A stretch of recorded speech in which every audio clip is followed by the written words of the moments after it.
Hey guys and gals, what's happening?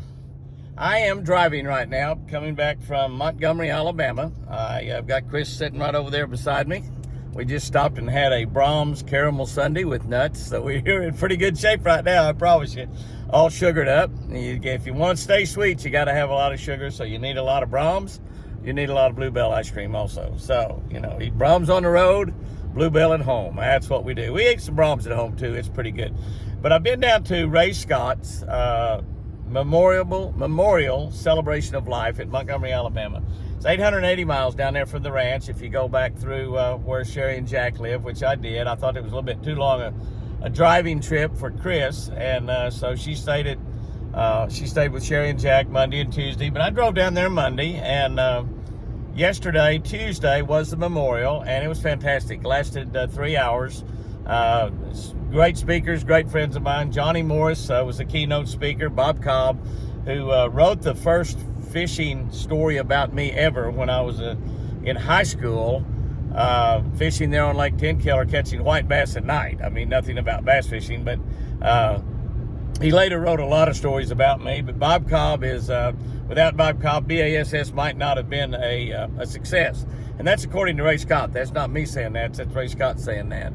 But Ray was just short of his 90th birthday when he died back in May. And Ray Scott is the founder of BASS, the Bass Angler Sportsman Society.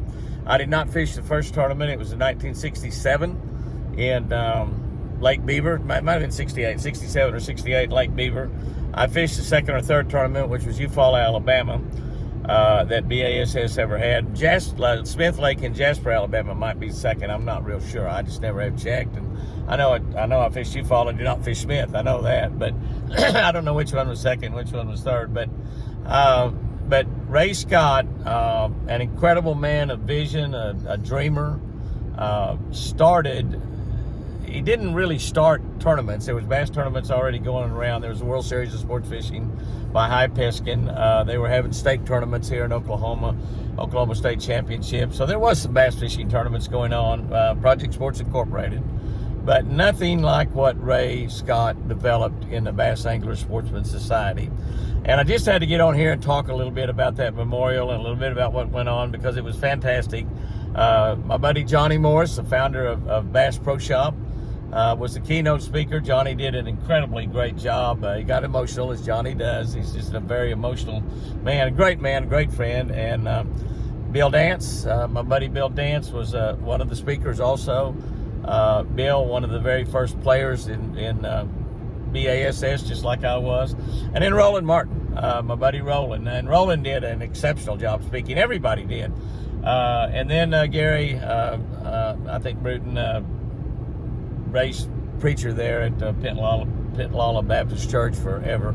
The event was actually in Fraser Baptist Church. They streamed it on BASS. Some of y'all might have seen it, but Roland did an incredible job speaking. Roland actually is, many times I've heard him over the years attribute the most influential person in his life, other than his mom and dad. And his mom and dad were killed in a car wreck when I think he was just a teenager, barely out of his teens, over in Germany. But Ray Scott was the most influential person in Roland's life because Roland graduated from the University of Maryland, but all Roland ever wanted to do was fish. It took him a couple years longer to go to college than most people because he's fishing all the time.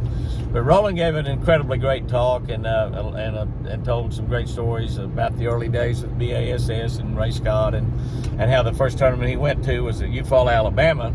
It was the second tournament at Eufaula, Alabama, not the one where I caught 52 pounds, but one where Rip Nunnery caught 98 pounds or something and Gerald Blanchard caught 70, and they were fishing together. And Roland showed up at that tournament, and he just got in the car and left and said, these people are way too good for me. I'm not good enough to play with these guys. That's the guy that's the greatest tournament bass fisherman of all time, Roland Martin. And but Ray talked him into playing. He said they don't catch them like this everywhere, and they don't catch them like this all the time. And that's true. That was the most incredible bass fishing in the world at that time. All those fish were schooled up out in the middle of the lake, and those of us that knew how to fish and learned how to fish in the middle of the lake, we caught some incredibly big strings of fish, no doubt about it. But I had an 810, an 814, and 9.3 on the same stringer the year before Roland showed up for that. But it was a great memorial, absolutely fantastic. A lot of the fishermen there, not hardly any younger fishermen there. As a matter of fact, maybe the youngest bass tournament fisherman that I saw, that I knew, there might be one or two there that I didn't know, I don't know, was Kevin Van Dam. And Kevin is over 50, so he's not a young guy.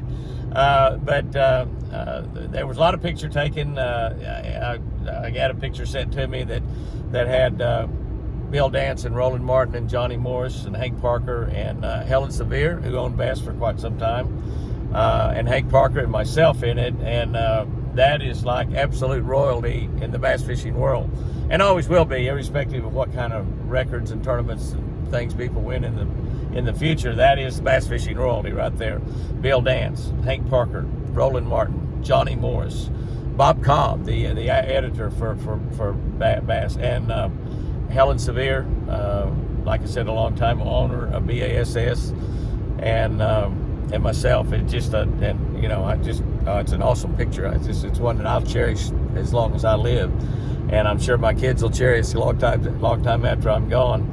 But the amazing thing, when you listen to all the things that went on there, and I looked around, and that picture I'm talking about had over 20 Angler of the Year titles in that picture.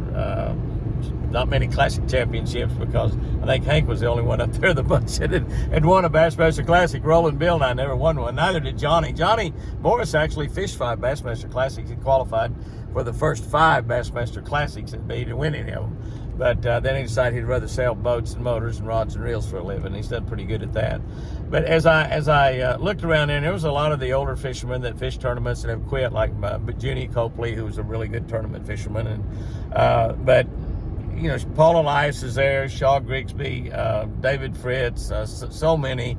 I was surprised at a few that were not there, like Ricky Clunn. I didn't see Denny Brower, and I'm sure I would have seen him if he was there. But Bo Anello, who shot for BASS for years, who shot camera for me in the first few years of Jimmy Houston Outdoors, he shot and edited for me both. And Kathy Anello, we lost Bo about a year ago, but Kathy Anello, Bo's beautiful wife, was there. Visited with her for quite a while. Dewey Kendrick and his wife Charlene, longtime tournament director for BASS, and just an amazing deal. But the thing about it is, as I look around, and I just want to do this video to share with some of y'all out there how important Ray Scott's life really was. Your life as you travel through this short period of time, 70 or 80, or as it was 90 years with Ray Scott, as you travel through that, you need to think about everything you're doing, and your goal in life should be to leave this world a better world than it was when you were born. And you don't have to be somebody that started something like BASS to do that, although Ray left this world indelibly better than it was in huge, giant ways. And I heard him say that the thing that Ray Scott was the most proud of in all of his life was instituting catch and release, which when we started fishing tournaments, there was no such thing as catch and release. It was not even heard or thought about. I mean, Chris and I so many times went over to Lake Dardanelle in the middle 70s and would catch a 20 bass limit, usually out 10 bass. We'd put all 20 of them in the live well. We'd put in a 5-pounder and throw back a 3 or 4-pounder. Many times we'd catch stringers of fish that weighed 70, 80, 90, 100, 110, 120, 125 pounds. I mean, a 6-pound average on 20 bass. And we did that a lot. And we couldn't eat that many fish, although we ate a lot of fish. But we would fillet them and give them to the neighbors. And in college, I'd give them to my professors, which probably helped on my high grade point in college. I'm just saying. I mean, I'm not saying that those guys gave me a better grade because I gave them fillets, but by golly, they should have. I guarantee you that. But we gave away hundreds and hundreds of pounds of bass fillets from not just 2 and 3 pound bass, but 5, 6, 7, 8 pound bass, 9 pound bass. I've never filleted a 10-pounder, but I've filleted some 8s and 9s. But he instituted catch and release. He instituted so many things. Ray Scott and Johnny Morris instituted the drive for the Wallet Bro Act, which is an act that 10% excise tax on all sporting goods, all fishing and hunting tackle, and that money is appropriated back to the states to help hunting and fishing. And I'm not in favor of taxes. I think our government, they take in probably 3 or 4 times more taxes than they really need to run the government, and they just waste so much, and they give so much away, and they give billions to people that are not even Americans, and hundreds of billions to people that are not even Americans. So I'm not in favor of taxes, but Johnny and Ray enlisted Roland and Bill and I to help in that effort to get fishermen to push and get behind that excise tax. And it was a tax on everything we bought, 10% on every lure, every rod and reel, every line, every fish hook, every slip sinker, everything. And but it has given hundreds of millions of dollars back to the fishermen. And so far, Congress has not been able to steal that money. All that money is still going back into hunting and fishing, which is just absolutely incredibly fantastic. And very few things have happened that way in our Congress, where the money was actually gone back to where it was supposed to be. But Ray Scott and Johnny Morris was the 2 guys that led that movement. Excuse me. But they enlisted Bill and Roland and I to help them with that, and we did. We got out and campaigned real hard for that event. But so many things, the kill switch, life jackets, hook and kill switch up. We went from shotgun starts to individual starts. I mean, on and on and on. The evolution of bass boats. In the early days, many people fishing tournaments out of aluminum boats. The evolution of aluminum bass boats, where Johnny Morris decided to make. All of that was started by Ray Scott and his vision to concentrate tournaments on one fish, a largemouth bass. And as we moved around the country, that incorporated smallmouth and spotted bass, Kentucky bass. In Alabama, they call them Alabama spotted bass. Most everywhere else, they call them Kentucky bass, spotted bass. We got a lot of them here in Oklahoma, a lot of them in Lake Tenkiller. But as I look around that room, and the people that were there, and like I said, there wasn't hardly any of the younger fishermen there, which is a shame, but nearly all of the old guys that's in bass, like I said, Paul Eli, Shaw Grigsby, on and on and on, were there, and certainly all of the really big name people in the game were there. Of all of the careers that have been made, Johnny Morris made a statement, I don't know what I would be doing for a living had it not been for Ray Scott. And I kind of think, honestly, Johnny Morris would have still started selling fishing tackle in his dad's liquor store and would still have Bass Pro Shop today. That's my opinion. I might be wrong. Johnny says he doesn't know what he'd be doing, but I think he still would. But when you look at Johnny Morris, Earl Bentz was there. They had pictures of Forrest and Nina Wood up there. Earl Bentz started Stratus Boat Company, and he later started Triton, and he owns Camus Boat Company right now. Actually, billionaires in this game, and they're billionaires because of Ray Scott and a largemouth bass and tournaments, and a handful of redneck tournament fishermen like Bill Dance and myself and Roland Martin and several others that believed what Ray Scott was selling, that this would be a big game someday. And he was right all along. He was right. I look around at all those fishermen in there. Many of them never done anything but fish tournaments all their life. Gary Klein is a great example. Started fishing tournaments. Zell Roland started fishing tournaments actually when they had to lie about their age to get in tournaments because they wasn't old enough to fish them, and have never done anything all their life but be involved in fishing tournaments and then all the surrounding things that surround tournaments. Probably the biggest television outdoor shows that there's ever been was represented right there in that room with Bill and Roland and Hank Parker and myself, and including the Bassmaster television series, a giant television show of itself. And I think back of all of the television shows, and there's hundreds have been come and gone, and hundreds still out there right now. I think back, and I don't know, I might be wrong, but I would probably put when you get past Bill and Hank and Roland and myself, maybe Al Linder is the next largest outdoor show, and Al fished BASS tournaments too. He owes a lot of what he did to the fact that Ray Scott started BASS, and all of those careers. Not only did he create tournaments, but he created an industry that creates billions and billions of dollars every single year. An industry that has made billionaires, not just millionaires. It's made a lot of millionaires. I mean, there's a lot of people out there, including myself, that's won over $1 million tournament fishing, just in tournament winnings, not counting personal appearances and sponsorships and television shows and lures, selling lures. You know, I sold red man spinnerbaits to Sam Walton when he had 13 stores. Sam Walton started Walmart. And I just wanted to I guess, pat Ray on the back, or long distance from here to heaven, give Ray a big hug.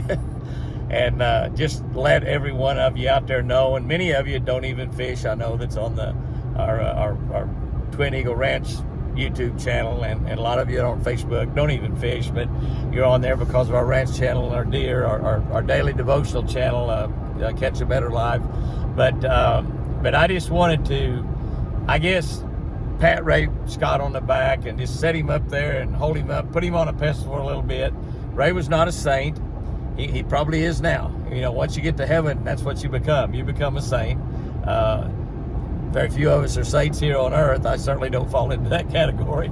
But Ray was a born-again Christian, a believer, and I understand from a story that Hank Parker told me, and it might not, probably even should be sharing this, that Ray had been called to preach by God himself, and he had run from God for a long, long time. But Ray was a good Christian man, did an awful lot for his church, did an awful lot for youth in the area, teaching them Sunday school class and things like that. So he ran from God from the preaching standpoint, but he devoted his life to God as well. So, but he created something that will live forever. And like I said, I just want to kind of pat Ray on the back and let y'all know what a great man Ray Scott really was, and how influential he was on my life, without a doubt. And when I started fishing the tournaments, his tournaments in '68, and then started fishing all the BASS tournaments in 1975, and fished them all along until just a few years ago, and actually quit BASS because they went to California, and I just couldn't go out there time-wise and fish those tournaments. So I moved over to FLW and fished there for a few years. But and I may go back and fish the BASS tournaments before my life is over. I do have the opportunity to do that, and so you never can tell. I might do that. Okay?